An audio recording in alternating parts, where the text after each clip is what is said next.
ಜಾತಿ ಜಾತಿ ಜಾತಿ ಎಂದು ಜಾತಿಯ ಬಣ್ಣವನ್ನ ಹಚ್ಚಿ ಕೊನೆಗೂ ನಿನ್ನನ್ನ ಈ ಹಾಳು ಕೂಪಕ್ಕೆ ನೂಕಿಯೇ ಬಿಟ್ರೆ ಮುಟ್ಟಬೇಡ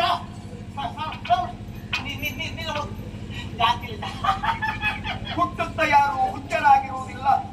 ಹೆಣ್ಣೊಬ್ಬಳು ವೇಶ್ಯೆಯಾಗುವುದಕ್ಕೆ ಸಾಧ್ಯ ಇಲ್ಲ. ವ್ಯಕ್ತಿಯೊಬ್ಬನು ಕಳ್ಳನಾಗುವುದಕ್ಕೆ ಸಾಧ್ಯ ಇಲ್ಲ. ಬದುಕಿನ ಯಾವುದೋ ಒಂದು ಕ್ಷಣ ವ್ಯಕ್ತಿಯನ್ನು ಹುಚ್ಚನನ್ನಾಗಿಯೋ ಕಳ್ಳನನ್ನಾಗಿಯೋ ಮಾಡಿಬಿಡ್ತದೆ. ಕಲಿ ಹಿಡಿದೋಳೆ ಕೊಲ್ಲಲು